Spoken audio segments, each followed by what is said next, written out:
सलामत रख के मैं मिसाल के तौर पे आपको समझा दूं।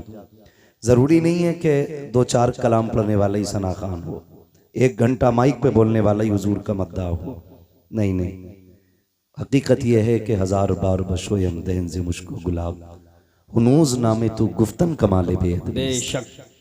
आपको बताऊं, तारीख में आपने सुना होगा, कुरान की तफसीर में भी पढ़ा और सुना होगा कि अल्लाह के जलील क़द्र एक पैगम्बर हज़रत यूसुफ अलैहिस्सलाम, सुना है ना नाम हज़रत यूसुफ।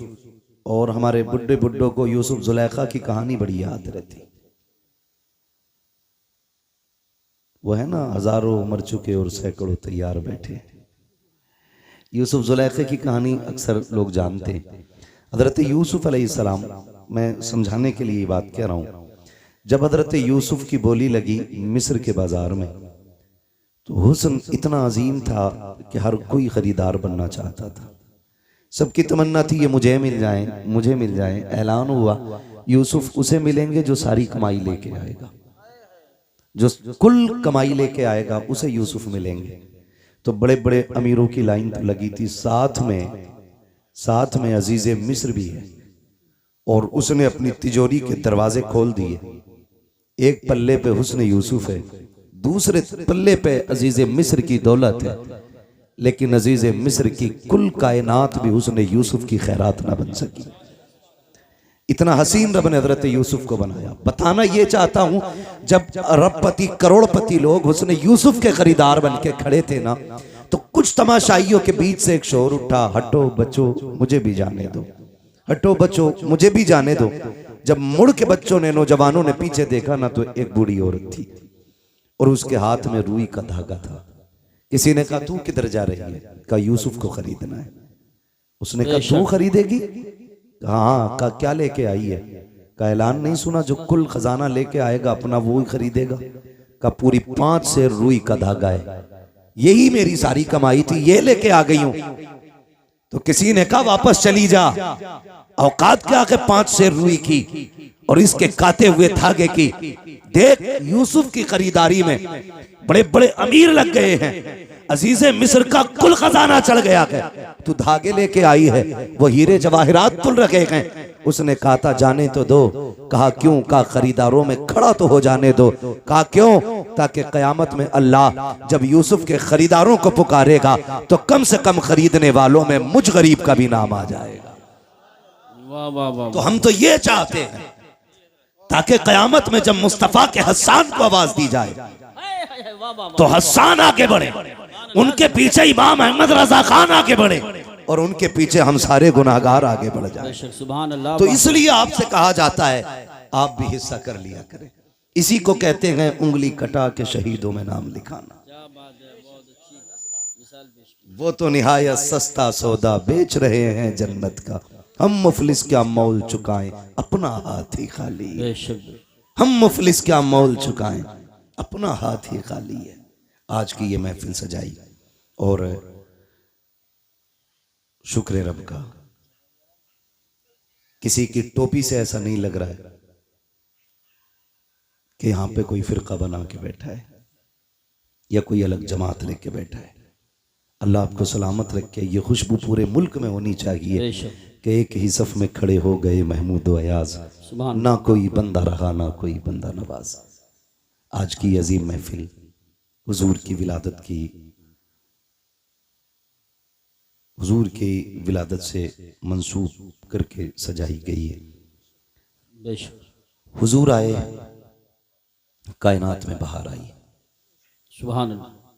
मेरे इमाम इश्क मोहब्बत कौन, जिनके बारे में आज दुनिया कहती है डाल दी कल्ब में अजमत मुस्तफ़ा। सुभान अल्लाह। सैयदी आला हजरत पे लाखों सलाम पढ़ें, सैयदी आला हजरत पे लाखों सलाम।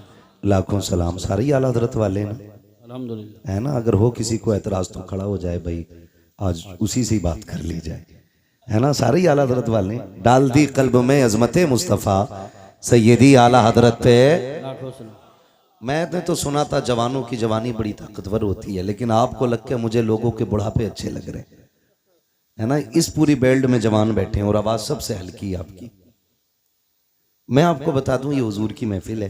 बेशक कई बार ऐसा भी होता सुभान अल्लाह कहने में लोग शर्म महसूस करते हैं, कुछ ये सोचते हैं ये तो छोटे लोगों का काम है, हम तो बड़े लोग हैं जी। हम सुभान अल्लाह क्यों कहें? एक बात याद रखिए, ये हुजूर की महफिल है। यहाँ जितने बड़े होके बैठोगे उतने छोटे होके जाओगे, बेशक और यहाँ जितने छोटे होके बैठोगे अल्लाह उतना ही बड़ा बना के आपको वापस करेगा। सुभान अल्लाह। हुजूर की महफिल है। लोग कहते हैं क्या मिलता है जलसों से? मैं कहता हूँ तेरी नीयत अच्छी नहीं, हम जलसे में गए वैसे ही आ गए, कोई फर्क नहीं पड़ा। मैंने लोग मदीने से खाली लौट आते हैं, तू जलसे से खाली लौट गया तो कौन सी बड़ी बात है? लोग मदीने से लौट आते तो क्या मतलब मदीने में कुछ नहीं मिलता? लेकिन जिन्होंने पाया उन्होंने तो ये कहा ना, मंगतों का हाथ उठते ही दाता की देन थी, बेशक दूरी कबूल अर्ज में बस हाथ भर की है, मांगेंगे मांगे जाएंगे मुंह मांगी पाएंगे, सरकार में ना ला है ना हाजत अगर की है। जिन्होंने उनको देते देखा है उन्होंने तो ये कहा ना, कौन देता है देने को मुंह चाहिए, देने वाला है सच्चा, देने वाला है सच्चा, देने वाला है सच्चा हमारा नबी। जिन्होंने देखते हुए देखा है उन्होंने तो बड़ी शान से कहा, आता है फकीरों पे उन्हें प्यार कुछ ऐसा, खुद भीख दें और खुद कहें मंगते का भला हो। बेशक लोग कहते जलसों में क्या रखा है? मैं कहता हूं महफिल में आके बैठ, खुदा की कसम अगर नीयत अच्छी हो, नींद यहां आ जाए तो फिर ख्वाब में शैतान नगी आमीना का लाल आया करता है। सुभान अल्लाह। हुजूर ख्वाब में आते हैं। फरमाया गया जिस जगह पर अल्लाह और उसके रसूल का जिक्र होता है उस जमीन को जन्नत की क्यारी बना दिया जाता है। बेशक बेशक बेशक। और कितनी बड़ी बरकत चाहिए, जन्नत की क्यारी बना दिया जाता है। तो यहां कोई बड़ा होके ना बैठे, सारे हुजूर के नौकर बन के बैठे। हम भी हुजूर के नौकर, आप भी हुजूर के नौकर। मेरी नौकरी नबी नबी करना है, आपकी नौकरी नबी नबी सुनना है, सुभान है ना?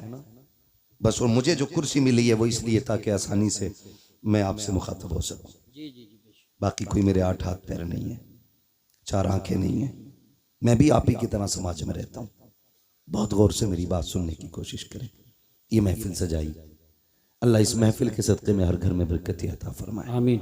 हुजूर आए, मेरे इमाम इश्क मोहब्बत ने, सरकार आला हज़रत ने फरमाया, आला हज़रत फरमाते मसला आला हज़रत का भी है, मतलब लफ्ज़ आला हज़रत पे भी बड़े झगड़े रहते हैं और रज़वी बरेलवी के भी बड़े झगड़े रहते हैं। एक बात मैं बता दूं, हर वली हर पीर की कोशिश और जिम्मेदारी ये है कि वो बंदे को खुदा तक पहुंचाए। जी बेशक। समझ रहे ना क्या जिम्मेदारी है बंदों को? खुदा तक बोलें आप लोग, खुदा तक पहुंचाएं।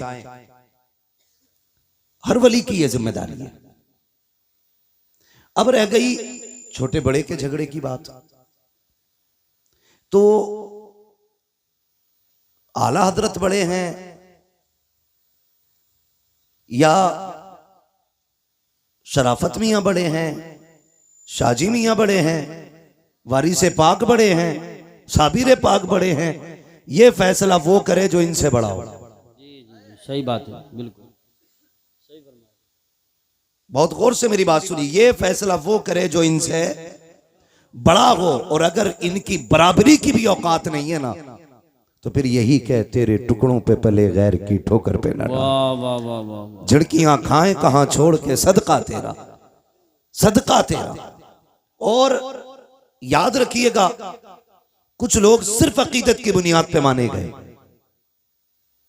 कुछ अजमतों की बुनियाद पे माने गए, लेकिन कुछ लोग वो हैं जो अपने कारनामों की बुनियाद पे माने गए। बेशक बेशक। सुभान। समझ रहे ना मेरी बात? कारनामों की बुनियाद पे माने गए, और अपने कारनामे की बुनियाद पे माने जाने वाले लोगों में एक नाम सरकार आला हजरत का नाम भी है। बेशक। मैं ये पूरी जिम्मेदारी के साथ कहता हूं, अल्लाह का शुक्र है कि मैं सिलसिले से जुड़ा हूं बरेली शरीफ। जी अल्हम्दुलिल्लाह। अगर मैं बरेलवी सिलसिले से ना भी होता, कादरी ना होकर के चिश्ती होता या किसी और सिलसिले से होता, फिर भी मैं इमाम अहमद रजा का दामन नहीं छोड़ता। जी बेशक। क्योंकि हम इमाम अहमद रजा को इसलिए नहीं मानते कि वो हमारे पीर घराने से हैं, हम इसलिए मानते हैं क्योंकि आज तक वो मेरे मुस्तफ़ा की इज्जत और नामूस पे पहरे दे रहे। सुभान अल्लाह सुभान अल्लाह। वाह वाह वाह वाह वाह। इसलिए मानते हैं हम उन्हें कि वो आज तक मेरे मुस्तफ़ा की अजमतों पे पहरे दे रहे हैं। आज तक उन्होंने हमारे अकीदे की हिफाजत की हुई है, अगर यही बात होती तो हम अजमेर वाले को नहीं मानते, हम कहते थे वो हमारे सिलसिले में नहीं है, लेकिन हम अजमेर वाले को बरेली वाले से ज्यादा मानते हैं। जी बेशक, सुभान। क्योंकि ईमान लाने वाले को मोइनुद्दीन कहा जाता है, ईमान बचाने वाले को इमाम अहमद रजा खान कहा जाता है। सुभान अल्लाह। तो हम अपने मोहसिन का एहसान माने।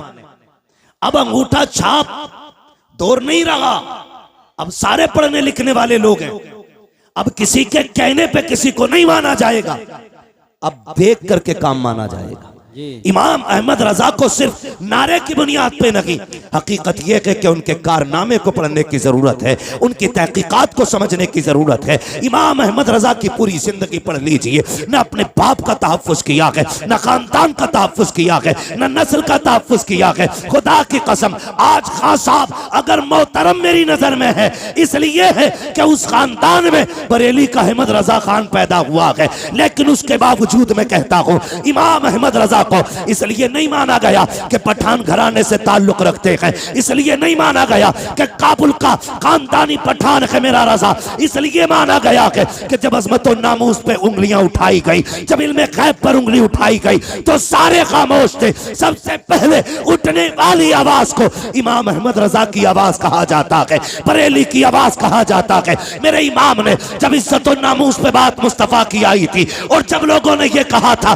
कि वो बड़े भाई की तरह है, गांव के चौकीदार की तरह है, तब मेरे इमाम ने कहा था खामोश हो जाओ, उनकी अजमत तो ये है, सरवर कहूं के मालिक को मौला कहूं तुझे, बागे खलील का गुले सेवा कहूं तुझे, तेरे तो वस्फ ऐबे तनागी से ऐबरी हैरा हूं मेरे शाख में क्या क्या कहूं तुझे। नारे तकबीर, नारे रिसालत, नारे गौसियत, मसलके आला हजरत, फैजान आला हजरत हजरत अल्लामा मुफ्ती हम्माद रजा साहिब क़िबला उलमाए अहले सुन्नत। सुभान। ये है दामन, ये है गिरेबां, आओ कोई काम करें, मौसम का मुंह तकते रहना काम नहीं दीवानों का। बेशक।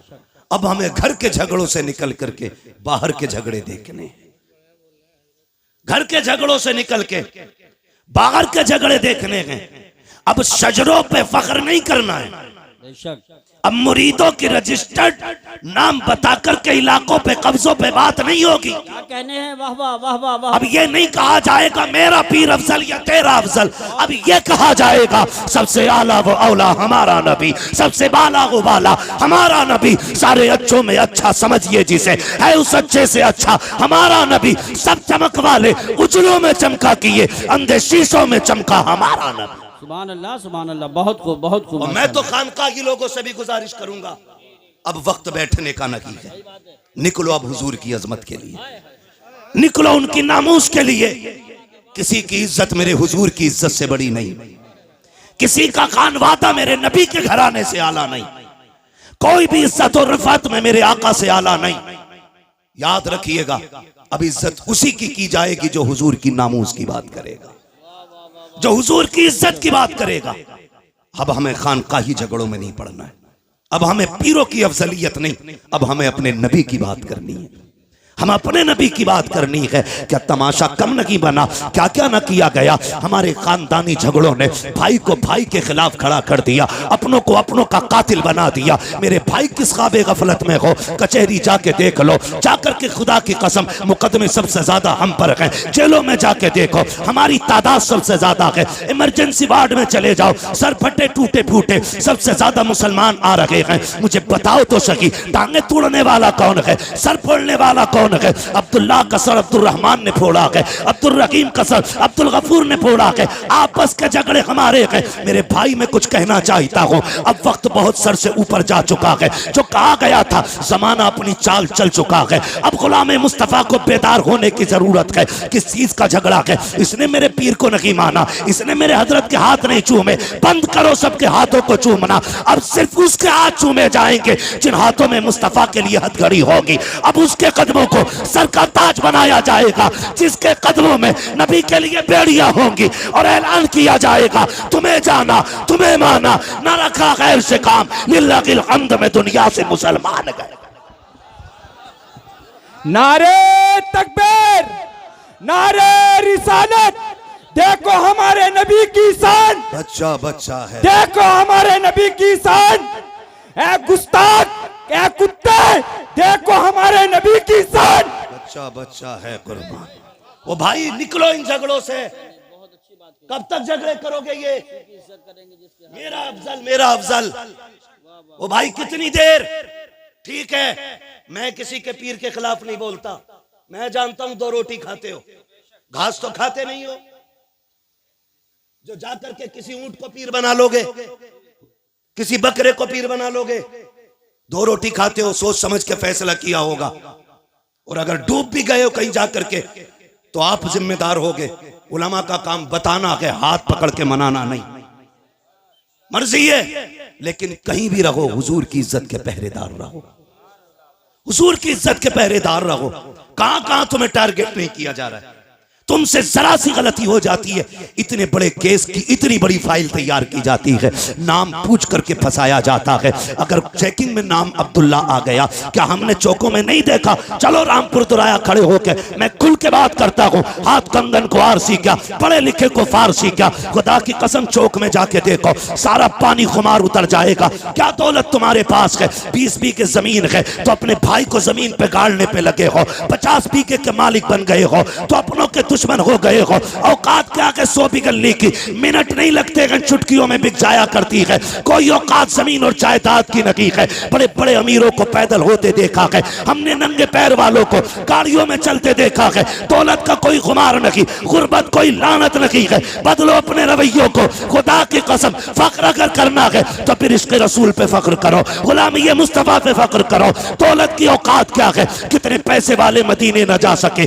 कितने गरीब मुस्तफा हर साल बुलाते हैं, किसी को कोई लेके चला जाता है, किसी को कोई लेके चला जाता है। अगर दौलत असल होती तो खुदा की कसम कभी गरीब मदीने न जाता, और अगर दौलत असल होती तो कोई कमजोर हुजूर के चौखट तक न जाता। लेकिन हमने तो ये देखा है, महबूब की महफिल को महबूब सजाते हैं, आते हैं वही जिनको सरकार बुलाते हैं।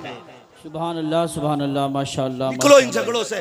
हर गांव की ये कहानी है, हर गांव की ये कहानी है। बताओ ये, मगर ये याद रखना, हम किसी जाली पीर को किसी कीमत पे बर्दाश्त नहीं करेंगे, इसलिए कि पीर का काम खुदा से मिलाना है। और अगर वो ईमान पे डाका डालेगा तो फिर लकुम दीनुकुम वलिय दीन, फिर कोई मुरव्वत नहीं, फिर लात मार देंगे। हम आपको एक बार बताएंगे, इसके चंगल से बच जाओ, वरना दुनिया भी बर्बाद आखिरत भी। फिर काम आपको करना। मेरे भाई निकलो और हुजूर की इज्जत की बात करो, हुजूर की नामूस की बात करो। कुत्ता भौंक के कहता है, मैं तो उसे खिंजीर कहते हुए भी खिंजीर की तौहीन समझता हूं, जिसने 2 रातें पहले मेरे हुजूर के खिलाफ भौंका। मैं वो जुमले नहीं दोहराना चाहता, लेकिन उसको औकात दिखाना चाहता हूं। आज जो तेरा नापाक वजूद जमीन पे है, उसी मोहम्मद अरबी का सदका है। बेशक, वरना अगर हुजूर ने औरतों को इज्जत ना बख्शी होती तो तेरी मां किसी घर में सुकून से नहीं होती, या तो बाजार में बिक गई होती, या पैदा होते ही कत्ल कर दी गई होती। बकवास करते हुए शर्म नहीं आती? ओ भाई, अपने हुजूर के किरदार को जमाने तक काम करो। डॉक्टर इकबाल का वो शेर, यूं तो सैयद भी हो, मिर्जा भी हो, अफगान भी हो, तुम सभी कुछ हो, बताओ कि मुसलमान भी हो। है पठान कुर्सी में बैठा तो किसी अंसारी को जगह नहीं, तुरक बैठा तो कोई फकीर बर्ग बगल में नहीं बैठ सकता। ये अफजलियत है, ये शानो शौकत है। शानो शौकत तो तब पता चलती है जब अल्लाह की बारगाह में किसी बंदे के तज़किरे किए जाते हैं। हाँ, इज्जत वाला वो है जो रब के नजदीक इज्जत हो, अजमत वाला। तेरे मेरे फैसलों से क्या होता है? आज हम इन्हीं झगड़ों में पड़े हुए, तो इस लायक नहीं वो इस लायक नहीं। सुने, हुजूर ने करम सब पे किया है। मेरे इमाम ने क्या कहा था? खुदा की कसम, वो जो न थे तो कुछ न था, वो जो न हो तो कुछ न हो। जान है वो जहान की, जान है तो जहान है, जान है तो जहान है। सुने, मैं तो खुल के कहता हूं, खुल के कहता हूं, जिस के घर में बेटी है, वो किसी भी धर्म, किसी मजहब, किसी भी मिल्लत का हो, अगर हया वाला है ना, तो फिर मेरे नबी की आमद का झंडा जरूर लगाए। सुभान अल्लाह, वाह वाह वाह वाह। इसलिए कि बेटी किसी के भी घर की हो, किसी के भी घर की बेटी हो, उसकी इज्जत मदीने वाले के सदक़े में महफूज है। बेशक बेशक। मैं बेशुमार मुल्कों की कहानी आपको सुना सकता हूं, लेकिन मैं सिर्फ चंद बातें आपसे करूं, चंद बातें। इसी मुल्क की सच्चाई यह थी कि अगर शोहर मर जाता था ना, तो बीवी को जिंदा चिता पे जला दिया जाता था, है ना, जिसे सती बोलते थे ना, सती करना, जिंदा जला दिया जाता था। अगर जिंदा ना जलाया जाता तो एक कमरे में 40 दिन के लिए बंद किया जाता। या तो वो घुट के मर जाती, और अगर बच जाती जिंदा तो उसका मुंह काला किया जाता, और उसको गधे पे बैठा के पैर में गले में जूतियों का हार डाल के घुमाया जाता, और ये कहा जाता ये वो मनहूस औरत है जिसकी वजह से इसका शोहर मर गया। हुजूर आए, सुभान अल्लाह, हुजूर आए, सुभान अल्लाह। 40 साल की बेवा खदीजा से निकाह किया और जमाने को बता दिया औरत पैर की जूती नहीं होती, क्या कहने हैं। औरत घर की शान होती है। बेशक। जो जिंदा जलाया करते थे उन्हें यह बताया बेवाएं मारने के लिए नहीं, बेवाएं जिंदा रखने के लिए हुआ करती। सुभान अल्लाह, वाह वाह वाह वाह। बहुत गैरत क्यों नहीं आती, गैरत क्यों नहीं आती। वो भाई हुजूर आए, बेटियां मुस्कुराई। छोटी बड़ी दौलत है, छोटी इतनी बड़ी दौलत बेटी की है, खुदा की कसम इस जैसा हमदर्द नजर ही नहीं आता। सही बात, यही बात है। इस जैसा हमदर्द नजर ही नहीं आता। हम लोग सफर में रहते हैं, आकिल भाई हैं, यूसुफ भाई हैं, ये उलमा है जो परदेश रहते हैं, अल्लाह ने बेटियों से नवाजा है। खुदा की कसम अगर 4 दिन लेट हो जाते हैं, बेटियां फोन करने लगती हैं, अब्बा बताओ ना कब आओगे, दिल नहीं लग रहा है, तुम आओगे तब अच्छा लगेगा। इस दौलत से तो हम महरूम ही रह जाते अगर मेरे नबी नहीं आते। आक़ा करीम आए, आने के बाद एक ऐलान किया था, लोगों मेरी फातिमा मेरे जिगर का टुकड़ा है। हुजूर ने अपनी फातिमा को एक बार कहा, पूरी कायनात बेटियों को जिगर का टुकड़ा समझने लग गई है। आक़ा करीम ने ऐलान फरमाया था, रब ने जिसको 3 बेटियां अता की उसने पाल पोस के बड़ा कर दिया, इज्जत से रुखसत कर दिया। आका फरमाते उसको जन्नत की जमानत मैं दे रहा हूँ।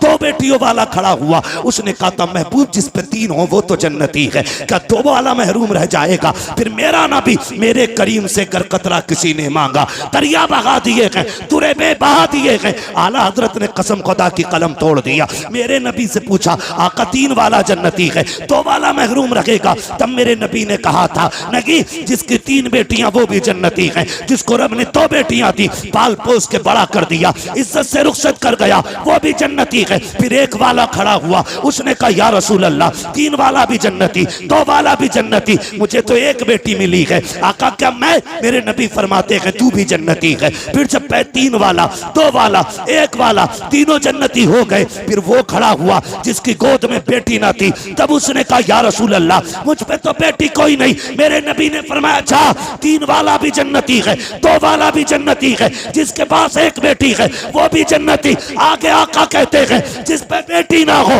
लेकिन बेटी की तमन्ना हो, इसी तमन्ना के साथ मर गया, मैं हाथ पकड़ के उसे जन्नत में दाखिल कर डाला। नारे तकबीर, नारे रिसालत, नारे गौसियत, मसलके आला हजरत, फैज़ान आला हजरत, जश्न ईद मिलादुन नबी मुफ्ती हम्माद रजा साहिब क़िबला। सुभान अल्लाह, सुभान। तवज्जो है सारे लोगों की।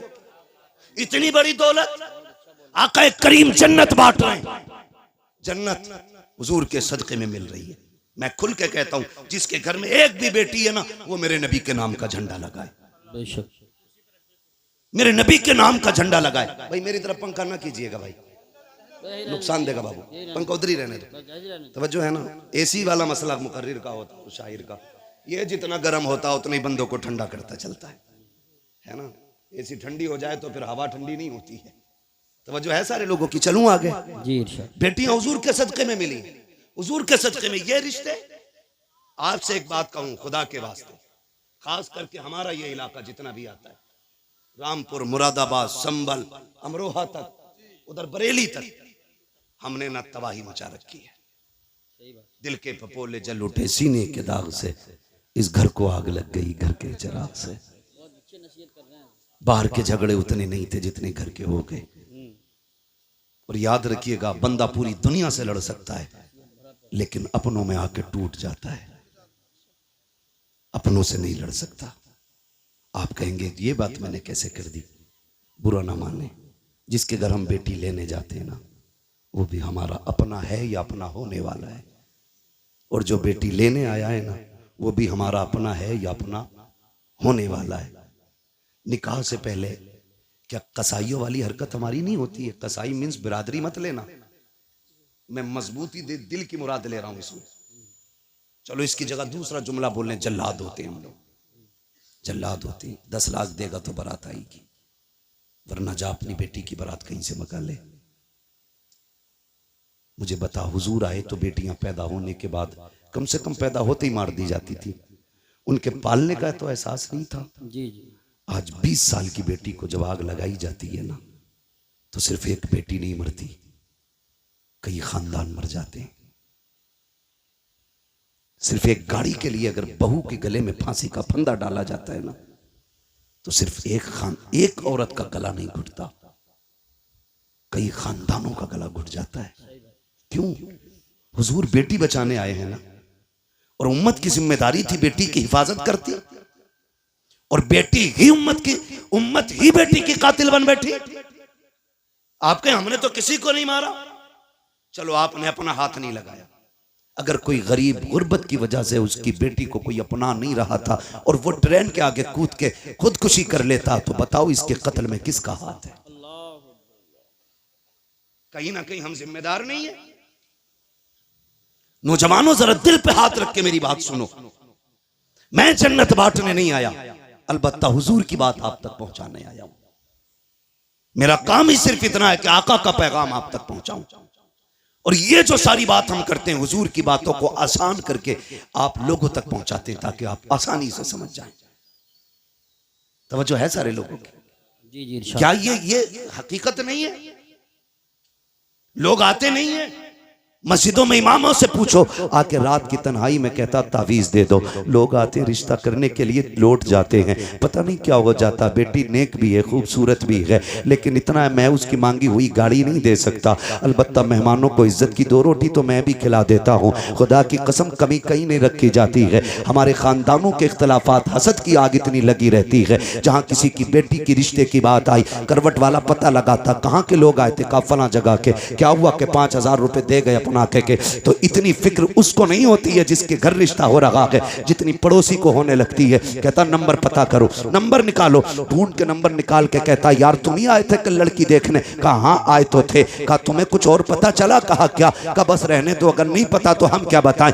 इतनी सी बस एक तीली दिखाने की जरूरत होती है। गरीब की बेटियों की हसरतें सीने में दब के रह जाया करती हैं। हद तो तब हो जाती है जब बारात आने में 8 दिन रह जाते हैं, या बारात वाला दिन होता है, खानदान से फोन चला जाता है, मोहल्ले से फोन की घंटी बज जाती है, बारात लेके तो आ रहे हो, लेकिन याद रखना यहाँ तुम्हारे लिए कोई इंतजाम नहीं है, रुसवाई हो जाएगी। इतने जुमले होते हैं, खुदा की कसम पलट के फोन आता है, लड़के वाले कहते हैं सुनो जी बारात नहीं लेके आ रहे हैं, अपना इंतजाम कोई और कर लो। बेटी का बाप रो के कहता है कोई खता हो गई हो तो बताओ, कोई कमी आज तक की हो तो बताओ। सुनो तुम आए थे, हमारे पास 5000 का इंतजाम था, हमने 5 का कर्जा लेके तुम्हारी मेहमान नवाजी की थी, तुमने हमसे 10 लाख मांगे थे, मेरे पास 5 लाख थे, मैंने बेटे के हिस्से की जमीन बेच करके तुम्हें 10 लाख दिए थे। बताओ तो सही किस जगह पे औकात से बढ़ करके तुम्हारे लिए नहीं कहा, नहीं किया। खुदा की कसम जब बाप रो के इतना कहता है, सामने वाला बंदा साफ कह देता बारात नहीं लानी है, हमें आना ही नहीं है, तुम जो चाहो करो। मुझे बताओ तो सही तेरी एक फोन की घंटी ने किसी की जिंदगी में आग लगा दी है, किसी बाप की जिंदगी भर की खुशियों को तबाह कर दिया है। और ये तो बाप का दर्द है, उस बेटी के दर्द को कौन समझेगा जिसके हाथों की मेहंदी लगी की लगी रह गई, जिसके बदन पर सुर्ख जोड़ा चढ़ा था लेकिन निकाह तक ना पहुंच सकी है। कौन समझेगा उस बेटी के दर्द को जिसने अपने जीते जी अपने आप को बेवा महसूस किया हो। और तुम्हें खुदा का वास्ता अगर किसी का दिल दुखाया इस तरह, दुनिया का तावीज तो क्या पीर गले में लटका लेना, कुछ नहीं हो सकता है। अगर सुकून चाहते हो टूटे दिल जोड़ दो, खुदा तुम्हारे रिश्ते अपनी रहमतों से जोड़ डाले। नारे तकबीर, नारे रिसालत, नारे गौसियत, मसलके आला हजरत, जश्न ईद मिलादुन नबी, उलमाए अहले सुन्नत। सुभान। हुजूर बेटियां बचाने आए हैं, बहुत अच्छा पैगाम पेश। बचाने आए हैं, वो हमने बेटियों के ही गले काट दिए। आज उसके आगे बेटी है, कल तेरे आगे भी बेटी होगी, कल तेरे आगे भी बेटी होगी। मैं खुल के यूसुफ भाई कहता हूं, दूसरों की बेटी पे सितम करो और ख्वाब देखो मेरी बेटी रानी बने, हो ही नहीं सकता। उसूल याद रखो, तुम दूसरे की बेटी को इज्जत दो, अल्लाह तुम्हारी बेटी को इज्जत अता फरमाएगा। बेशक ये उसूल है, तुम दूसरे की बेटी को इज्जत दो, अल्लाह तुम्हारी बेटियों को इज्जत अता फरमाएगा। कितना अजीम रिश्ता दिया रब ने।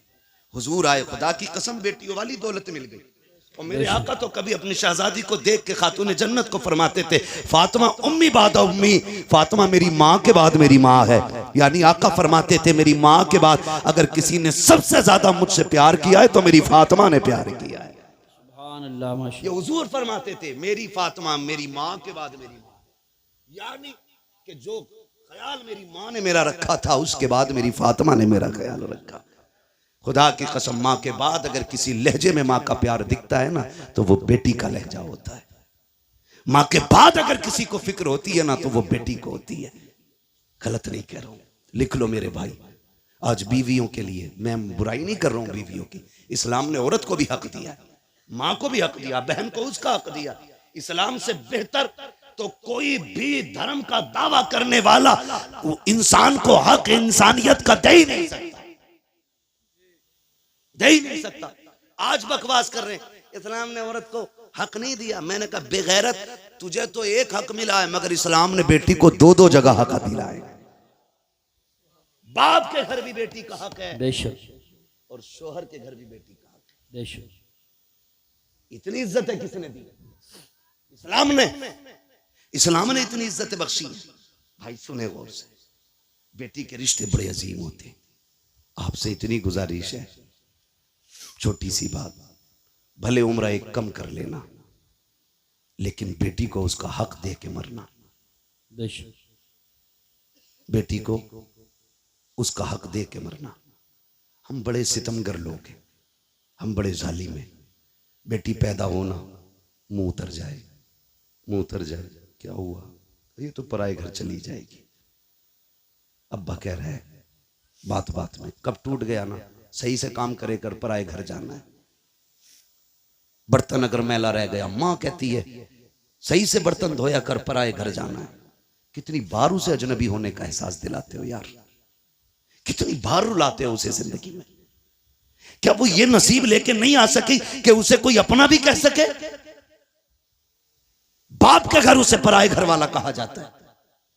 और जब 18 साल बाप की नौकरी करके ससुराल जाती है, वहां कोई कमी हो जाए तो कहती है पराए घर से आई है। क्या दिया तुमने यार, क्या दिया तुमने उसे? एक हवेली का हक न दे सके। हजरत दुआ करना 7वां उम्र है। बेटी को क्या दिया? का कुछ नहीं जी, आग लगे तेरे सफर में। बेटियों का हक खा के हज करने जा रहा है, अल्लाह मुंह पे मारेगा ऐसी इबादतें। वो कहेगा बंदे का हक अदा नहीं किया, मेरा हक अदा करने आया। लाजिम है आप पे, आप बेटी का हक दे के जाओ। वरना इतना जरूर कर लेना, कम से कम 16 कमरों वाली हवेली में एक छोटा सा कमरा बेटी के नाम कर जाना। सोच रहे हैं ना मैं क्या कह रहा हूं? 20 कमरे की हवेली में एक छोटा सा कमरा बेटी को दे जाना, ताकि कल तेरे इंतकाल के बाद अगर वो आए तो अपना हक समझ के हवेली में पैर रख सके। भाई और भाभी की इजाजत की मोहताज ना हो। खुदा की कसम, बेटियां तब नहीं टूटी जब बाप का आंगन छोड़ के प्रदेश गई हैं। बेटियां तब टूट जाती हैं जब उन्हें मैके आने के ताने मिला करते। कहां के इंसान हैं हम? कितनी इंसानियत हमारे बीच में? मुझे बताएं, अपनी बहन रोते हुए दरवाजे से जाए तो फिर तुझे इंसान कहलाने का हक किसने दिया? एक कमरा बेटी को दे के जाना, वरना कई बहनें रो के कहती हैं 7 साल हो गए भाई बुलाने नहीं आया। अब्बा थे तो मैं हर 8 दिन में, महीने में चली जाती थी। जब से बाप का जनाजा उठा है मैं तो मैं कहीं भूल गई। क्यों? क्योंकि हमें दौलत प्यारी हो गई, रिश्ते प्यारे नहीं रहे। खुदा का वास्ता यार, बहनों के साथ ये सितम न किया करो। क्या बिगाड़ा बहनों ने हमारा? क्या बिगाड़ा? यही कि 18 साल बिना तनख्वाह के हमारे वक्त पे कपड़े धुलती रही, बगैर कहे हमें बिस्तर बिछे मिलते रहे। यह कसूर था बहन का कि जब भी तू परदेश से आया कभी तुझे ठंडा खाना नहीं खाने दिया। यह खता थी बहन की। बहनें कहती रही मेरा भाई यूसुफ आता होगा, मेरा भाई आकिल आता होगा, मैं उस वक्त रोटी पकाऊंगी जब यह दस्तरखान पे बैठेगा। बता इतनी फिक्र कौन करेगा? उसके लिए तुमने बहन छोड़ दी जो पका के रख के कहती किचन से निकाल के खा ले, जो कहती मुझे वक्त नहीं है, तू लेट आया, खाना मैंने वक्त पे बनाया था, उसके लिए बेटियां छोड़ दी। बदलो यार अपने आप को। खुदा की कसम बहुत बड़ी नेमत हुजूर के सदके में बहन की शक्ल में मिली है, बहुत बड़ी दौलत बेटी की शक्ल में मिली है। और मैं तो खुल के कहता हूं जिसने आजमाया ना हो आजमा लेना। जाओ तुम्हारी मर्जी करे, 8 दिन के लिए दिल्ली मुंबई या दुनिया के किसी कोने में घूमने के लिए चले जाओ, फिर जब पलट के आना जानबूझ के ताखीर से घर पे आना, 1 बजे 2 बजे रात को आना। बेटी अगर समझदार हो चुकी है आके दरवाजे पे खड़े होकर कुंडी खटखटाना। मैं अल्लाह की इज्जत की कसम खा के कह सकता हूं सबसे पहले दरवाजे पे दौड़ के आने वाली जात जो होगी वो तेरी बेटी की जात होगी। सबसे पहले आवाज देने वाली जो जात होगी वो तेरी बेटी की आवाज होगी। और अगली बात सुन लो, रात के 1 बजे आना, कहना बेटी भूख लगी है, खुदा की कसम कितनी भी तुझे भूख लगी हो, कहना जल्दी कर ठंडी रोटी लेके आ। वो कहेगी अब्बा भी धक्के खा के आया है, परदेश से आया है, क्या घर आके भी ठंडी रोटी खाएगा? वो तेरी बेटी तुझे ठंडी रोटी नहीं खिलाती है क्योंकि तू उसका बाप है। तो तुम्हारे दिलों पे कैसे पत्थर लग जाते हैं कि जायदाद बेटों को दे जाते हो, बेटियों को तुम महरूम कर जाया करते हो। क्या बेटियों का रिश्ता तुमसे नहीं है? खता क्या है बेटी की? क्या वो बेटी का इसलिए उसको छोड़ा जा रहा है? वो मर्द नहीं है। कहा नहीं जी, बेटियां पराए घर जानी है, बेटा अपने घर रखेगा। याद रखिएगा बेटा अगरचे बुढ़ापे का सहारा होता है लेकिन बेटियां माँ बाप के लिए आखिरत का सहारा हुआ करती हैं। सुभान अल्लाह माशाअल्लाह। बदले अपने रवैये। और मुझे बात याद आ गई, अच्छा पैगाम। वक्त भी मुकम्मल हो चला है, आखिरी बात कह के बस मैं बात खत्म कर लूं। अल्लाह आपको सलामत रखे। और बोलिए। सुने बहुत गौर से, बात पुरानी है लेकिन बरमहल कह रहा हूं जी इरशाद। बहुत गौर से मेरी बात सुने। कभी कभी ना बेटियां वो कर देती हैं जो बेटे नहीं कर पाते, कभी कभी बेटियां वो कर देती हैं जो बेटे नहीं कर पाते हैं। अगर आप सोचे कि मैं बेटों की बुराई कर रहा हूं तो मैं भी बेटा हूं, आप भी बेटे। मैं रवैये बता रहा हूं, जी जी जी रवैये बता रहा हूं, वरना बेटा तो अब्दुल कादिर जिलानी जैसा हो तो लाके दिखाओ। सुभान अल्लाह। आलम अरवाह में भी वली है, माँ के शिकम में भी वली है और दुनिया में आने के बाद भी वली है। बेशक। जिसके तीनों दौर विलायत के, मगर प्रदेश जाते जाते माँ ने हाथ फैला दिया। अब्दुल कादिर जी अम्मी हाथ ला रख दिया। क्या बात है, एक वादा करके जाओ, कभी झूठ नहीं बोलना, झूठ नहीं बोलना। बात देखने में छोटी है लेकिन गहराई में जाओ तो बहुत बड़ी बात थी। हाथ पे हाथ रख दिया। मां जानती थी आगे डांकू मिलने वाले, ये भी जानती थी कि अब्दुल कादिर के पास उन्हें सोना नहीं मिलेगा। मां ने कहा झूठ नहीं बोलना। अम्मा ठीक है, झूठ नहीं बोलूंगा, ये कह के चले। मां ने सीने से लगाया, रोते हुए रुखसत किया। बेटे को दर्द होता है जब बेटा मां से जुदा होता है ना, बेटे को दर्द हो ना हो लेकिन मां का कलेजा आंखों में आ जाता है। अगर कहूं तो उस वक्त में जब बेटे माओ से दूर होते हैं ना तो मां का दिल आंखों में धड़कता है। वो आंखों से नहीं दिल से बेटे को देखती है। घर से निकल गए, डाकुओं ने रोका, सबको पता है, सबको लूटा। बात बगदाद वाले की आई। सरदार ने बुला के पूछा कुछ है? कहा हाँ। कहा क्या? कि 40 सोने के सिक्के। किधर हैं? कहा मेरी मां ने सदरी में सिले थे। बंद तोड़ा, खन खन गिरे। डाकू के सरदार ने कहा इतना सोना सच बोल के तुमने लुटवा दिया, झूठ बोल देते तो बच जाते। मेरे गौस पाक ने फरमाया घर से चला था, मेरी माँ ने कहा था झूठ ना बोलना। अगर मैं झूठ बोल देता मेरी माँ से किया हुआ वादा टूट जाता। माँ के वादे पर हजारों सिक्के कुर्बान, लेकिन माँ का वादा झूठा नहीं करना है। तड़प गया सरदार। उसने कहा कैसा बच्चा है, कैसा बच्चा है, हम खुदा का वादा भूल गए, तू माँ का वादा याद किए हुए है। तू है कौन? कहा मैं हसनी हुसैनी सैयद हूं। कदम पकड़ लिए, तेरी नस्ल पाक में है। सुभान अल्लाह। बच्चा बच्चा नूर का, तू है ऐने नूर तेरा।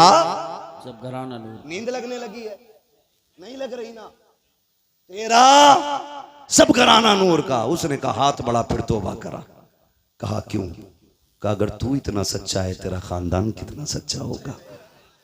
फिर तौबा की, खुदा की कसम जब उसने तौबा की तो सारे चेले आ गए। उस्ताद जी चोरी साथ की थी, फिर जन्नत में साथ जाना है, सुभान अल्लाह। जन्नत में भी साथ जाना। और ये बगदाद वाले का कमाल था, जिसे तौबा कराते थे खाली जन्नती नहीं, रब का वली बना दिया करते थे। फरमाया गया जितनों ने हाथ पे तौबा की थी उस दिन, अल्लाह ने सबको वली बना दिया, सुभान अल्लाह। सबको वली बना दिया। सर भला कोई क्या जाने के है कैसा तेरा, औलिया मलते हैं आंखें वो है तलवा तेरा। बेशक। अलहमा कहर है गौस वो तीखा तेरा, मर के भी चैन से सोता नहीं मारा तेरा। चलूं आगे? तो ये ख्वाहिश है, और बोलिए। कभी कभी ऐसा होता है, थके तो नहीं है? देखो एक मसला अगर सुनना है तो सब बोलो, तकरीर के लिए सुभान अल्लाह बोलो, हाथ उठा के सुभान अल्लाह। मैं आपकी मोहब्बतों पे कुर्बान जाऊं। मुझे प्रधान जी ने बताया और हमारे अब्दुर्रऊफ भाई ने बताया कि पूरे गांव को बड़ी बेकरारी से इंतजार था। तो मैंने कहा प्रधान जी आज रब ने आपके दस्तरखान पे टुकड़े लिखे थे, आ गए। फर्क इतना है दस्तरखान तुम्हारा है, रिस्क हमारे हिस्से का था, बेशक। खा लिया है। ठीक है जी, तवज्जो है सारे लोगों की। मैं थोड़ी देर बढ़ा दे रहा हूं बात, अल्लाह आपको सलामत रखे। मसला ये भी है प्रधान जी कि मुझे कल भी कहीं बोलना है, किसी को इतना ना चाहो कि दम निकल जाए, है ना? अल्लाह आपको सलामत रखे। तवज्जो है सारे लोगों की। बात बढ़ाऊं जरा, कह दें या रसूल अल्लाह। या रसूल। मैं बात अर्ज कर रहा था, कभी कभी बेटियां वो कर जाती हैं जो बेटे नहीं कर पाते। क्या आप देखें, माँ बाप बूढ़े हुए, खांसने लगे, बहू ने क्या कहा, देखो जी जब ये खांसती है ना तुम्हारी अम्मा तो हमें पलटी होती। क्या करने का है? इनको इतनी दूर कर दो कि मुझे खांसी की आवाज ना आए। तो बेटा चूंकि आजकल है बीवी का गुलाम, मैं नौजवानों एक बात कह दूं, वो औरत जो तुम्हें तुम्हारे मां की फर्माबरदारी से अलग ना करे, उसकी इज्जत में कमी मत करना। बहुत अच्छी बात। और जो बीवी तुम्हें तुम्हारे माँ बाप से अलग करने पे तुल जाए, फिर उसके साथ कोई रहम ना करना। इसलिए कि बीवियां 1000 मिल सकती हैं, माँ बाप दोबारा नहीं मिल सकते हैं। बेशक बेशक। और मैं तो बहन बेटियों से कहूंगा, जिसकी भी बहन हो तो मेरी भी बहन हो, किसी की बेटी हो तो मेरी भी बेटी हो। मैं तो ये कहूंगा तेरी जन्नत तेरे शौहर के कदमों में है और उसकी जन्नत मां के कदमों में है। तुझे अपनी जन्नत बचानी है ना, तो उसकी जन्नत को दूर ना करना। तू अपनी जन्नत की फिक्र कर, शौहर की जन्नत की भी फिक्र कर, वरना खुदा की कसम माँ इतनी बड़ी दौलत है, जब माँ चली जाए ना तो भरे घर खाली लगते हैं, भरे घर खाली लगते हैं। आसान लगता है ना, इसकी माँ नहीं है कहना। कभी यतीम से पूछो माँ बाप क्या होते, कभी उससे पूछो जिसके सर पे माँ का साया ना हो, घर कैसा लगता है। कसम खा के कह सकता हूं मैं, उम्र 70 साल हो गई हो, 80 हो गई हो, बाल सफेद हो गए हो, और फिर भी पूछो अम्मा याद आती है, वो भी रो के कहेगा आज भी लगता है जैसे चौखट पे उसे मेरा इंतजार है। आज ना मैं नौजवान बैठे मेरे सामने, अम्मा कहती है ना जरा जल्दी आ जाया कर, सुन तू इकलौता है, कोई नहीं है तेरे सिवा। कहता कम भौंका कर, मैं दोस्तों के साथ था दुश्मनों के नहीं। ये जुमले हमारे होते हैं। अम्मा को बड़ी फिक्र होती है, बड़ी फिक्र होती है औलाद की। उससे कभी गुस्से में बात ना करना यार, उसका दिल टूट जाता है। एक माँ बड़ी हसरतों से औलाद को पालती है, उसे बेवा की परवरिश का तो कोई जवाब ही नहीं। मां बन के भी हक अदा करती है, बाप बन के भी वही हक अदा करती है। कभी भी उल्टे लहजे में बात ना करना। वो अगर तुमसे कहती है ना देर हो गई है जल्दी आ जाया कर, तुम कहते हो नहीं नहीं दोस्तों के साथ था। कसम खा के कहता हूं, तुम दोस्तों के लिए मां को छोड़ रहे हो, दोस्तों के लिए मां को छोड़ रहे हो आप। अल्लाह। जिस दिन मुसीबत आ गई सारे दोस्त साइड में खड़े हो जाएंगे और मुसीबत में तेरे साथ तेरी मां नजर आएगी, बेशक। तेरा बाप नजर आएगा।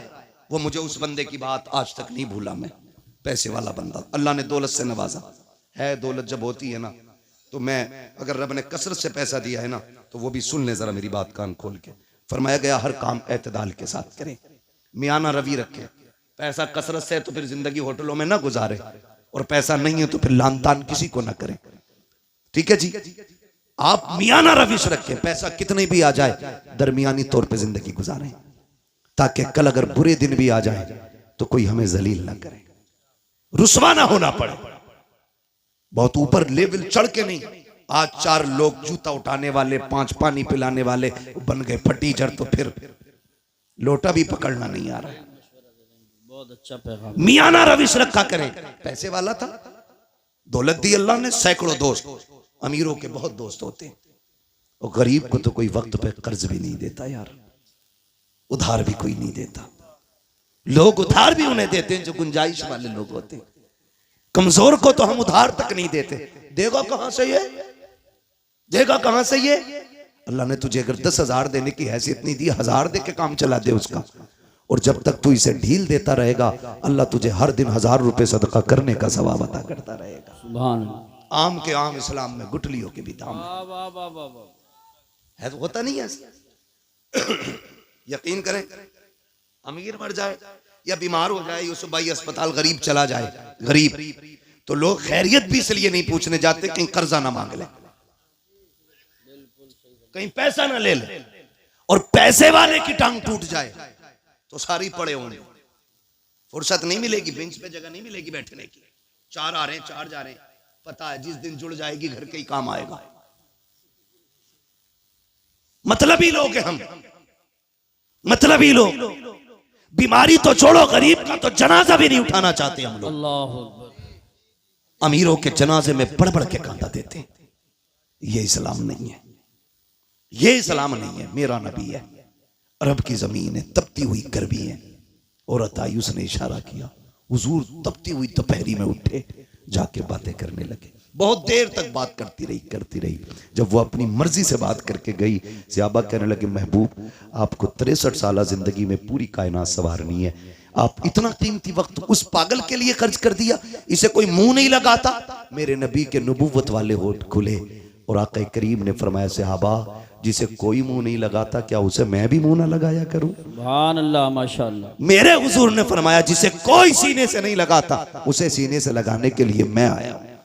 ओ भाई, ये सुन्नत है हुजूर की, जिसे दुनिया जलील करे तुम उसे इज्जत दो, तुम इसे इज्जत दो। मैं अर्ज कर रहा था, बात बढ़ गई। कहां खोले हैं गेसू यार ने, खुशबू कहां तक है। कभी कभी बेटियां वो काम कर जाती हैं जो बेटे नहीं कर पाते।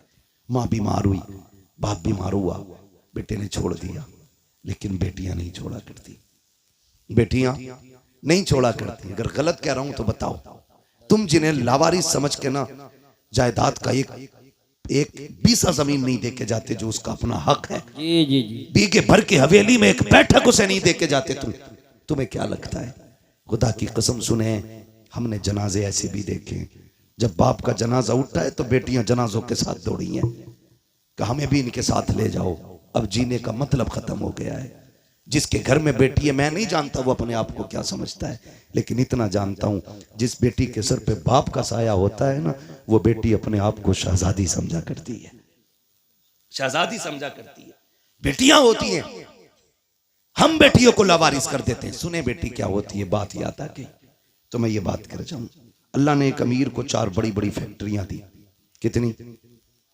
सो गए? खत्म कर लूं? कितनी दी? सारे बोलेंगे तब आगे बढ़ूंगा, वरना मेहनत कर रहा हूं। 4 दी ना? 4 बेटे अल्लाह ने उसको दिए, 4 बड़ी बड़ी फैक्ट्रियां, लेकिन कुछ अकाउंट में भी था। उसको अल्लाह ने बड़ी बेटी अता की। बड़ी बेटी हुई, उसने उसकी शादी कर दी। शादी के बाद कोई समधी से या किसी से अनबन हो गई, ठीक है ना? ये मूज का झगड़ा भी ना हमारी कौम को तबाह किए हुए। सही बात। आज कोई छोटा होना ही नहीं चाहता कि भाई सलाम कर ले, का क्यों करूं, मैं उससे कम हूं क्या? मुहावरा तो ऐसे बोलते हैं, माइक में नहीं बोल सकता। हाँ, मिंबर का भी एक एहतराम है अपना। ये मिंबर रसूल है, इसकी कदर करते हैं और करनी भी चाहिए। मैं नहीं बोल सकता, कहा मैं उससे जाकर सलाम करूं। बहुत घटिया जुमला बोल के मुहावरा बोलते नहीं। फरमाया गया, जो पहले नाराज भाई को सलाम करता है, अल्लाह उसके सारे गुनाह माफ फरमा दे। है ना, मरने के बाद सबको जन्नत चाहिए और जिंदगी में किसी को मतलब नहीं। गलत नहीं कह रहा हूं, मर जाना तो कह रहा मेरे अब्बा बड़े नेक थे, रोज एक गिलास चिड़ियों को पानी पिलाते थे। चल चिड़ियों का पानी याद है, और तेरे अब्बा ने मोहल्ले भर का जो खून पी रखा था वो। मरने के बाद नेकी याद आ रही है, जिंदगी में जो उसने खून पिया वो नहीं याद आया।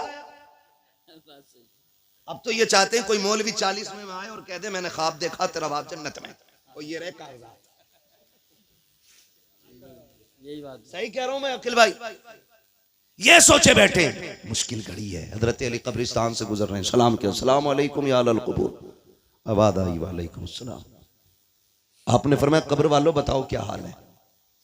उन्होंने कहा अली पहले ये बताओ जिन्हें हम छोड़ के आए थे उनके क्या हाल है। कहने लगे किन की बात कर रहे हो? कहा हम अपनों की बात कर रहे हैं। मौलाए कायनात फरमाते हैं किसे अपना कहते हो? वो तू जिसे बेवा छोड़ के आया था उसने निकाह कर लिया, जो तेरे यार थे उन्होंने दूसरे दोस्त बना लिए, और वो जो तूने हवेली बनाई थी ना, तेरे बच्चों ने इतनी दीवारें खड़ी की हैं कि घर का घरुआ बन गया है। तेरे बच्चों ने उनका नक्शा ही बदल के रख दिया। किन्हें अपने कह रहा है? अब तुम बताओ तुम्हारा क्या हाल है। उन्होंने कहा हम ये समझते थे बिल्डिंगें गाड़ियां ये कामयाब जिंदगी है। कहा कब्र में आए तो पता चला कि यहाँ पे दुनिया का सिक्का नहीं, जाके जमाने से बता देना यहाँ मदीने वाले की गुलामी का सिक्का चला करता। कहा कैसा पाया? कहा बहुत लज्जतें थी दुनिया में, लेकिन कहते हैं जब मौत का पहला झटका लगा ना, कहते हैं जो कड़वाहट मौत के पहले झटके पे महसूस हुई थी, अभी तक वो कड़वाहट हमारे मुंह से नहीं गई है। अल्लाह, खेल नहीं है। बदलो अपने रवैये।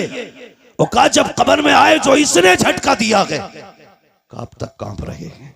बरसों बीत गए, अभी तक वो दहशत नहीं गई है जो कब्र ने झटका दिया था। अभी तक उस दहशत को हम भुला नहीं पा रहे हैं। अली जाओ जमाने को बता देना कि तैयारी कर ले, यहाँ पे दुनिया का सिक्का नहीं हुजूर की गुलामी का सिक्का चला करता है। ओ मेरे भाई कान खोल के सुनो, हुए नाम वरबे निशा कैसे कैसे, जमी खा गई आसमां कैसे कैसे। कोई यहाँ दौलत वाला, इज्जत वाला, शोहरत वाला कोई नहीं बचने वाला है। हमें खत्म हो जाना है, मगर खुदारा रवैये बेहतर कर लो, अखलाक अच्छे कर लो। अल्लाह ने 4 बेटे दिए, 4 मीलें दी। मूंछ के झगड़े की खातिर 10 साल बेटी के दरवाजे पे नहीं गया, बेटी से कांटेक्ट ही खत्म कर दिए। लेकिन बेटी तो बेटी होती है। लेकिन देखो हालात बदलने में देर नहीं लगती है। अगर अच्छे दिन ज्यादा नहीं देर टिक पाते हैं तो बुरे दिन भी ज्यादा देर नहीं रुक पाएंगे। अगर बुरे दिन ज्यादा दिन नहीं रुकते हैं तो अच्छों की भी कोई उम्र नहीं होती है। अल्लाह कादिर मुतलक है, जब चाहे तब तब का पलट देता है। कभी तख्त से उठा के तख्ते पे डाल देता है, कभी तख्ते से उठा के तख्त पे बैठा देता है। ये वही कादिर मुतलक है। कभी उसकी जात को ना भूलना, अकड़ने की जरूरत नहीं है। अपने आप को उसके आगे झुकाए रखना, कभी दौलत पे गुरूर ना करना। नाक मूंछ के झगड़े को एक तरफ डालो, हुजूर के सच्चे गुलाम हो जाओ।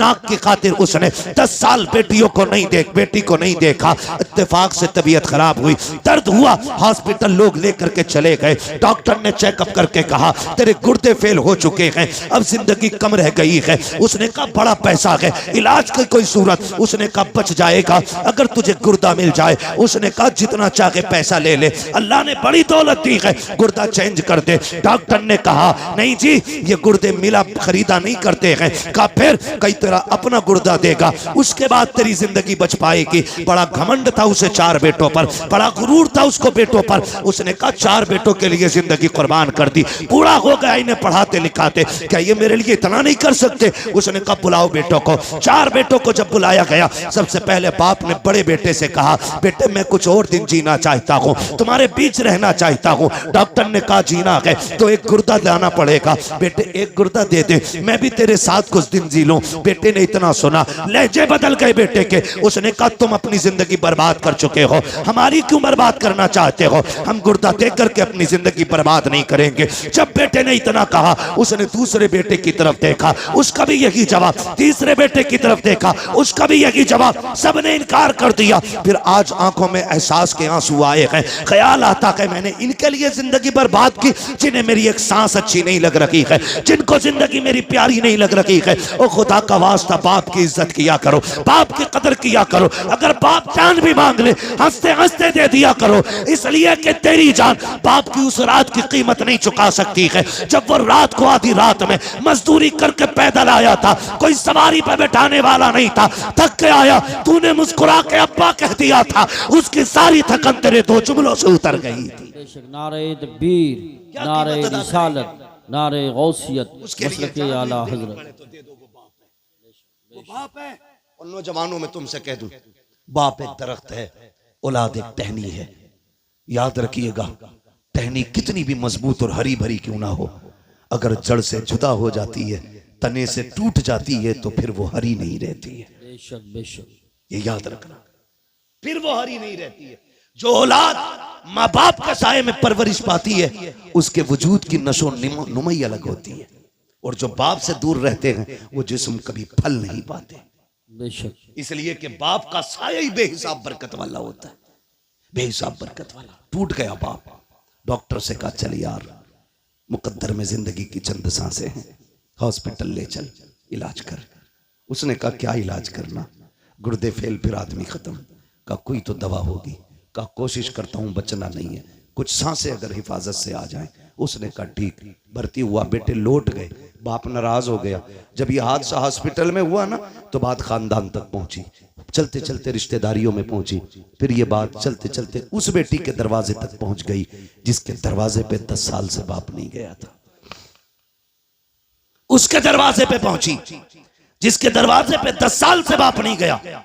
उसे पता चला बाप के गुर्दे फेल हो चुके हैं। डॉक्टर ने गुर्दा मांगा गया, भाइयों ने देने से इनकार कर दिया कि कोई अपना ही देगा तब जिंदगी बचेगी। 6 माह के बच्चे को सीने से लगाया, 100 किलो 150 किलोमीटर का सफर करके बेटी हॉस्पिटल आ गई। बाप से नाराजगी है, डॉक्टर से आके कहती फला नाम का मरीज किस वार्ड में है? कहा फला वार्ड में। कहा जल्दी कर मेरा गुर्दा निकाल और उसके डाल दे। कहा तू है कौन? का बस ये ना पूछ, अब तो सब मना कर चुके हैं, फिर तहकीक किस बात की है? मेरा ऑपरेशन कर, तुझे गुर्दा चाहिए, मैं देने आई हूं। बच्ची ने गुर्दा दिया, वापस जाने लगी। कुछ दिन रुकने के बाद जब वापस जाने लगी, डॉक्टर ने कहा बेटी बताना तू है कौन? कहा क्या करेगा पूछ के? कहा अगर मरीज ने पूछा तो क्या बताऊं? कहा कुछ मत बताना। उसने कहा नहीं बताना, मेरी भी जिम्मेदारी बनती है, कुछ तो पता बता के जा, कहां की रहने वाली है? बच्ची ने कुछ नहीं बताया। कहा अगर जिद करता है तो कागज कलम दे दे। बेटी ने एक तहरीर लिखी, लिखने के बाद बंद की, कहा इसको संभाल के रख, अगर निकलने के बाद मरीज खुद पूछे तब ये निकाल के देना, अगर ना पूछे तो दे मत देना, इसे फाड़ के फेंक देना।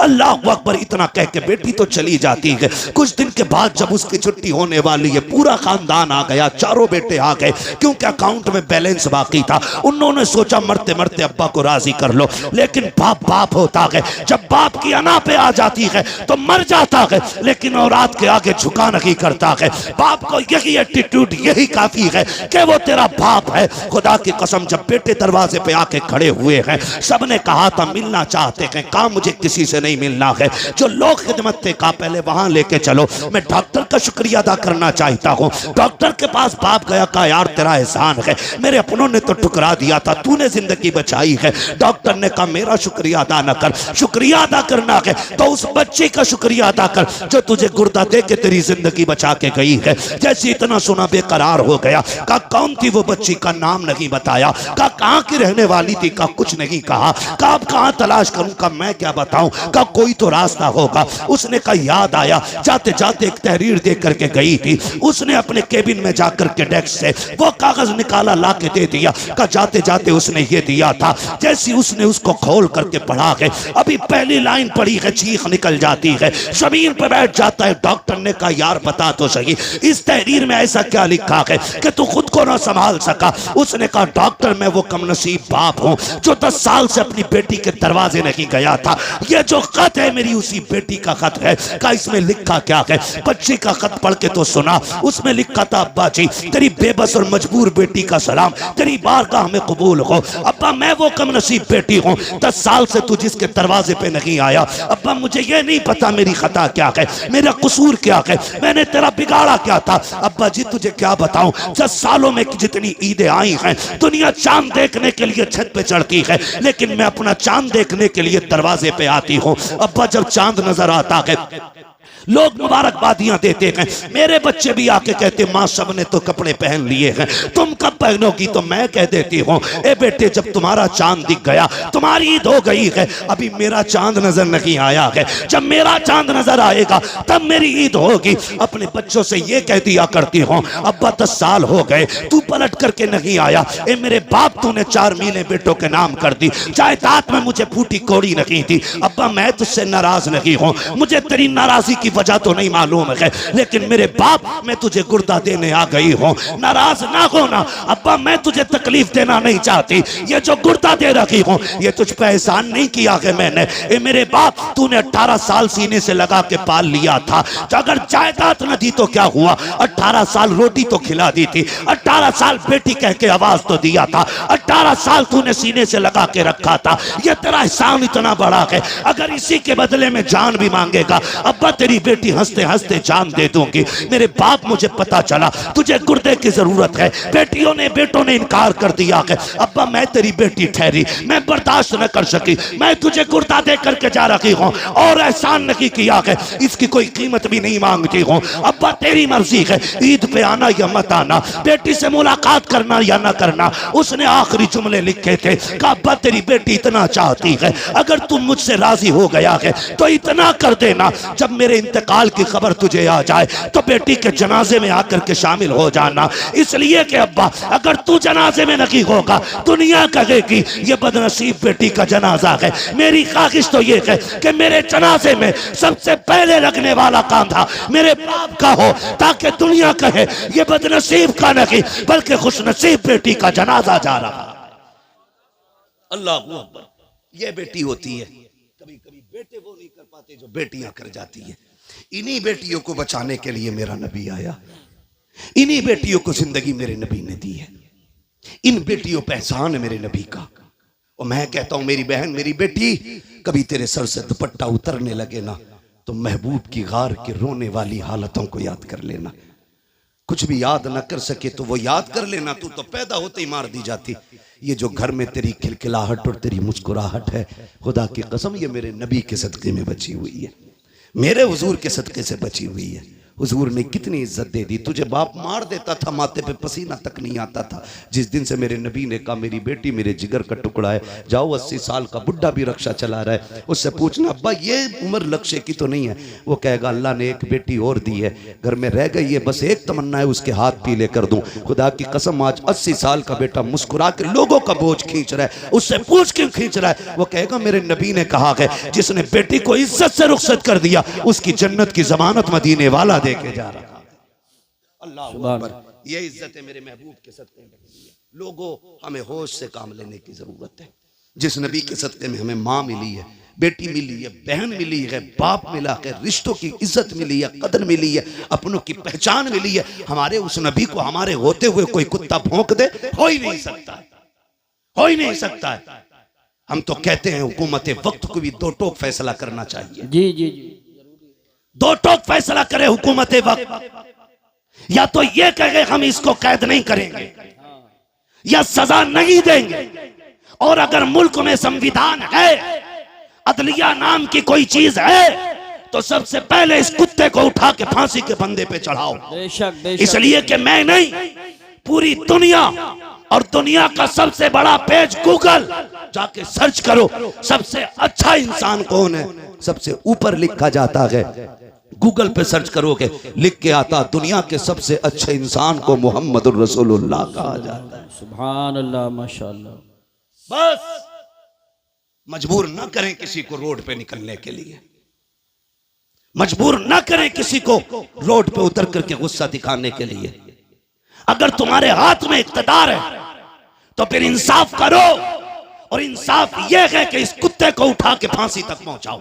बेशक, वरना मुंह में हमारे भी जबान है, बोलना हमें भी आता है, लेकिन हमारा मजहब किसी के मजहब के खिलाफ बकवास करने की इजाजत नहीं देता। जी जी जी, बेशक।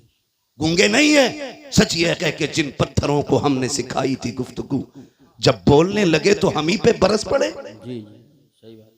जिनकी औकात दो कौड़ी की भी ना हो, वो मेरे नबी के खिलाफ भौंके। खुदारा आपसे मेरी इतनी गुजारिश है, अपने हुजूर के लिए सारे झगड़े मिटा के एक जगह आओ, एक सफ में खड़े हो, खानदानी झगड़े खत्म, रिश्तों के झगड़े खत्म, दौलत के खत्म, ये आने जानी है, कोई मतलब नहीं है। और किसी की कब्र में कोई सोने का ताबूत नहीं रखेगा, किसी की कब्र के सराहने चांदी का सराहना नहीं लगना है। सबके लिए वही मिट्टी वाली जमीन, बेशक वही जमीन है।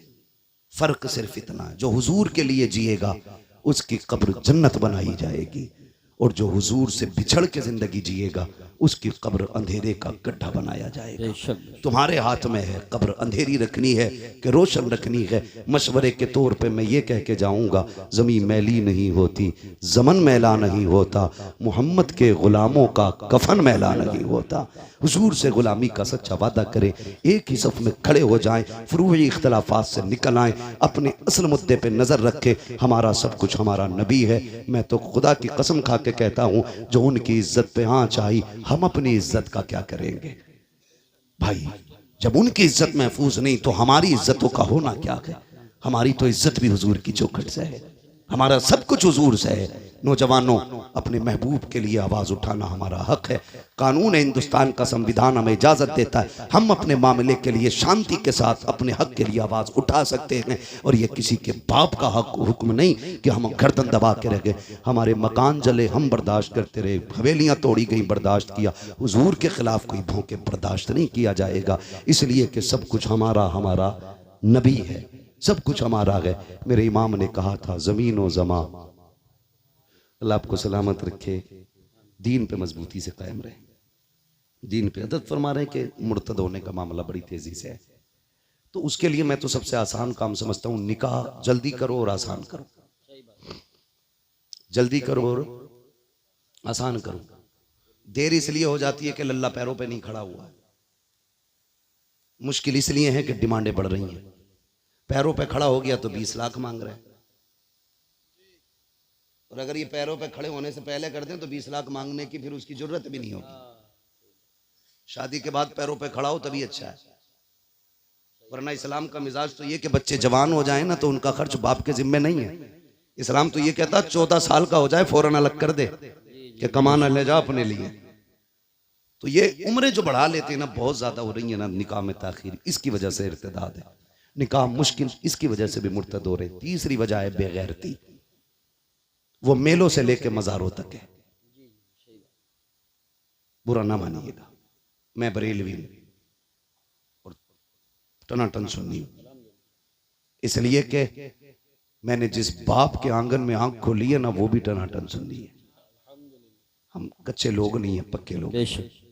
मगर खैरियत जो है ना, मज़ार से लेकर के बाजार तक, शादी से लेकर मेले तक, कहीं कोई खैरियत नहीं है। सगा भाई ऐसी ड्रेस बहन को लाके देता है कि देखने वाले को गैरत आती है, लाने वाले भाई को गैरत नहीं आती। सही बात, सच्ची बात नहीं है। किसी वलीमे में खाना खाने चले जाओ तो गैरत से ही पेट भर जाता है, रोटी तो हाथ भी नहीं लगती।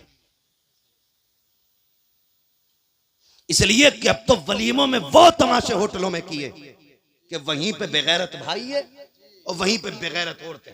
जी सही बात। कम से कम अगर औरतें पहले होती भी थी तो पहले मर्द खाते थे, बाद में औरतें बैठती थी। और उसूल कितने अच्छे थे, मर्दों को मर्द खिलाते थे, औरतों को औरतें खिलाती थी।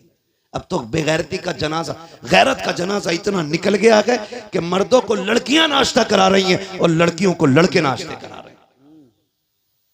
जिम्मेदार कौन इसका?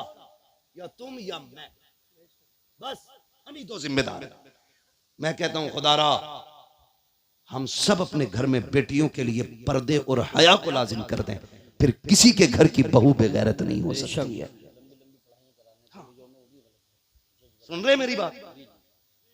हम कितनी सच्चाई जानते हैं लेकिन माइक पे नहीं कह सकते, इसलिए हमारी इशारे में ही मान लिया करो। हमसे दलीलें ना मांगा करो, वरना प्रूफ भी हाथ में रख देते हम लोग। हम अखबार पढ़ के बात नहीं करते, अल्लाह ने आंखें दी है, देख के बात करते। जी जी, कह रहा पहले MBBS बना लूं, सबसे बड़ी मुसीबत है। BUMS करा लूं, फिर करूंगा शादी। BA करते करते उन्होंने खुद बिया कर लिया, खुद बिया कर लिया, BA का नंबर ही ना आया।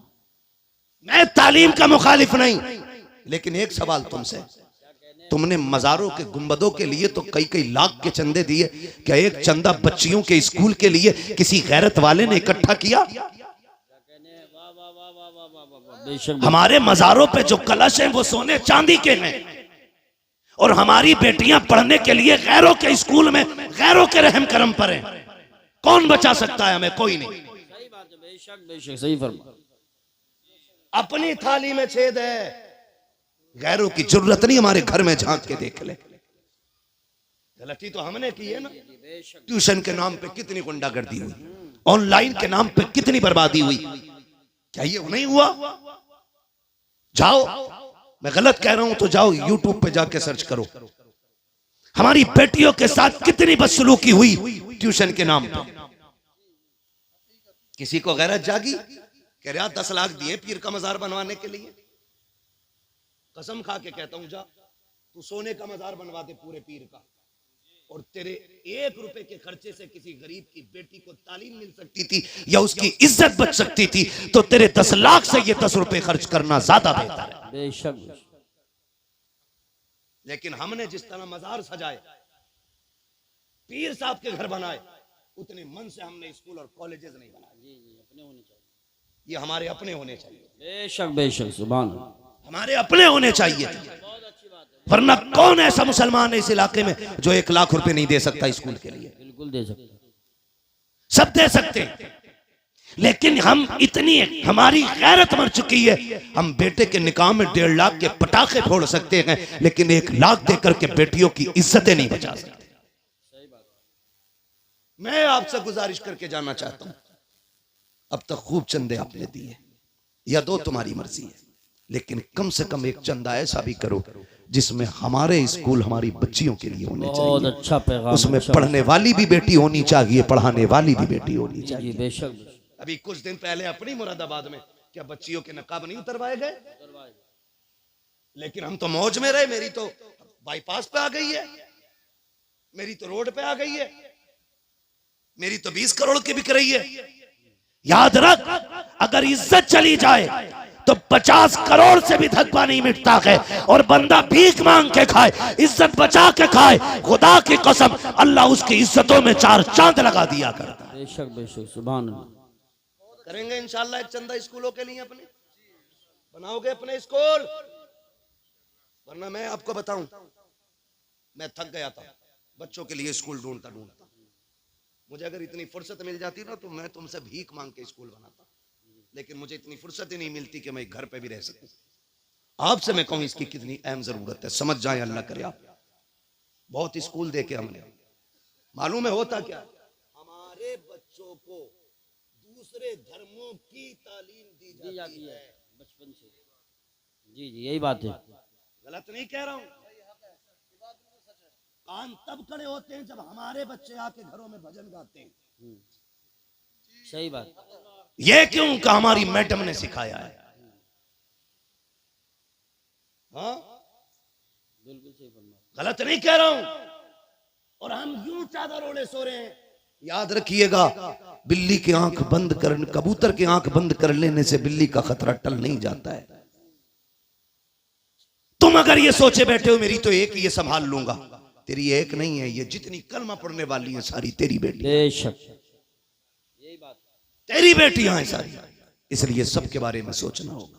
और मैं बहन बेटियों से गुजारिश करूंगा, खुदा की कसम खा के कहता हूं, तुमसे कोई भी कितना बड़ा सोने का लालच, बिल्डिंग का लालच, तुम्हारी इज्जत का लालच, तुम्हारी शान और शौकत का, खिदमत का लालच देख, मैं कसम खा के कहता हूं, तुझसे तेरे बाप से ज्यादा दुनिया में कोई मर्द प्यार नहीं कर सकता है। बेशक। हर बेटी को मेरा चैलेंज है। मैं कहूं मैं अपनी बीवी से प्यार करता हूं, नहीं, मैं उतना नहीं कर सकता जितना उसका बाप उससे प्यार करता होगा। बेशक बेशक। आप रानी बना के रख सकते हो बीवी को, लेकिन ये जिगर का टुकड़ा सिर्फ बाप का होती है। मैं कहता हूं बेटियों से, तुम अगर किसी के धोखे में आ जाओ, गुड्डू सोनू पप्पू के, तो याद रखना 2 महीने 3 महीने गुजरेंगे, तुम किसी बैग में पैट मिलोगी, किसी फ्रिज में पड़ी मिलोगी, नाली के गटर में मिलोगी।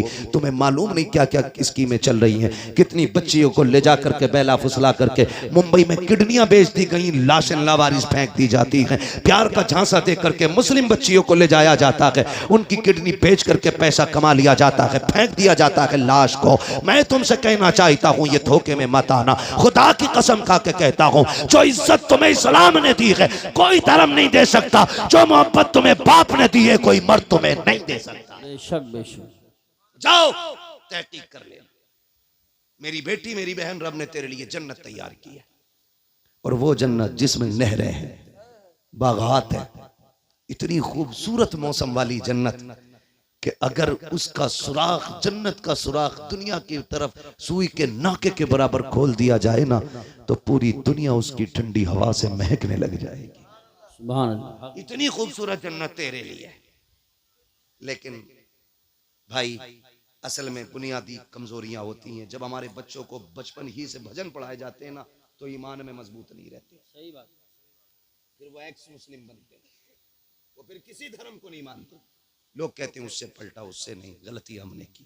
अपने बच्चों को इस्लामी तालीम जरूर दें, भले ही 6 महीने के लिए मदरसा छोड़ें, दाल खिलाएं मदरसे की। मैं गारंटी के साथ कहता हूं, जो बच्चा 10 महीने मदरसे की दाल खा लेना, वो मर जाएगा लेकिन हुजूर का दीन नहीं छोड़ेगा। ये मदरसे की दाल में बरकत होती है, मदरसे की दाल में। लेकिन हमारे बच्चे क्या बनेंगे जब हम कहते हैं 35 मिनट ट्यूशन कुरान की है और 18 घंटे तुझे कुत्ता बिल्ली पढ़ना है, तो हमारे बच्चे क्या समझेंगे कि कुत्ता बिल्ली से ज्यादा अहम तो कुरान भी नहीं है। जब बच्चों से हम कहेंगे सुन, कुत्ता बिल्ली आए ना आए, रब का दिया हुआ कुरान जरूर आना चाहिए, तो फिर वो आखिरी दम तक उसकी तालीम याद रखेगा। आखिरी दम तक बच्चों को कुरान पढ़ाएं, दीन पढ़ाएं, अपने स्कूल अपने कॉलेजेस बनाएं, अपनी बेटियों की इज्जत के मुहाफिज खुद बने, निकाह सस्ते करें, आसान करें, जल्दी करें, जल्दी करें। एक बात याद आ गई, कह दूं, आपने इतना टाइम अपनी मर्जी से लिया, आप 2 मिनट मेरी मर्जी से भी ले लें। मैं आपसे बस इतना कह जाता हूं ना, कई बार ना होता क्या है, कई बार होता ही है यूसुफ भाई, बराबर का रिश्ता ढूंढ रहे अब्बा, बराबर का नहीं मिल रहा। लड़की की उम्र 25 हो गई, अभी बराबर नहीं मिला है। 25 से 30 आ गई बच्ची की उम्र, अभी बराबर का नहीं मिला है। वो बेटी है, तुझसे कह नहीं पाती है, तू उसकी जिंदगी के साथ खिलवाड़ कर रहा है।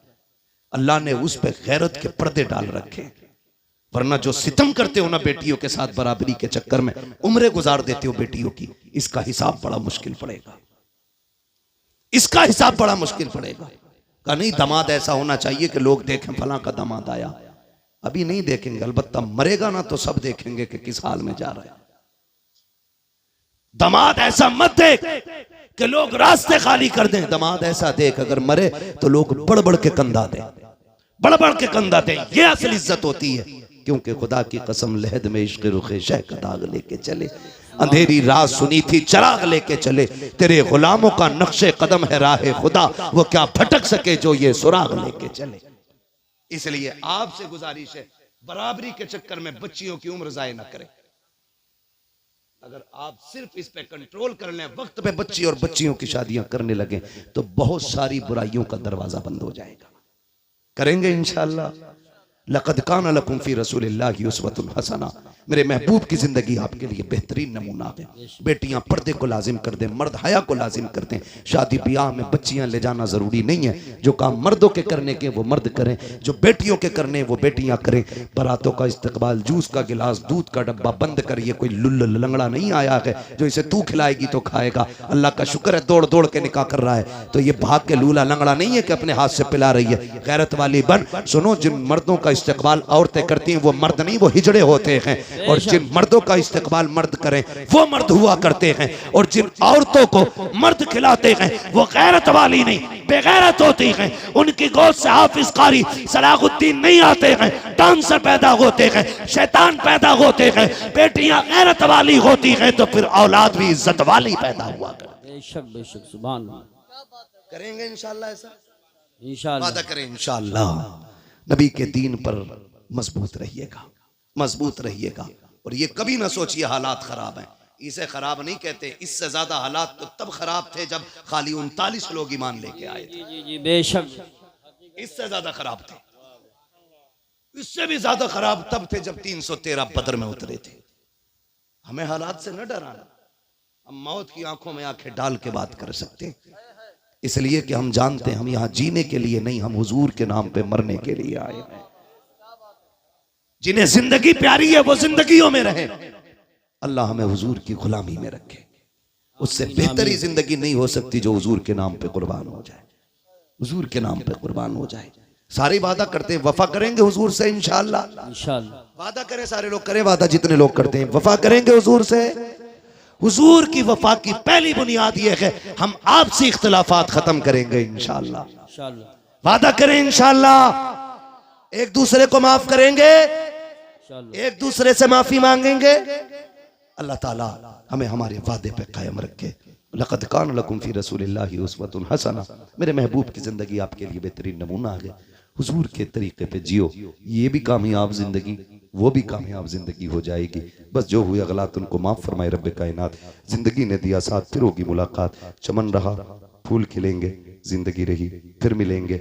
मुसाफिर हम भी, मुसाफिर हो तुम भी, किसी मोड़ पर फिर मुलाकात होगी। फकीरान आए सदा कर चले, सदा खुश रहो ये दुआ कर चले। सारे लोग कलमा शरीफ पढ़ लीजिए, ला इलाहा इल्लल्लाहु मुहम्मदुर रसूलुल्लाह, अस्तगफिरुल्लाह रब्बी मिन कुल्ली ज़ंबिन व अतूबु इलैहि। अस्सलामु अलैकुम व रहमतुल्लाहि व बरकातुहू।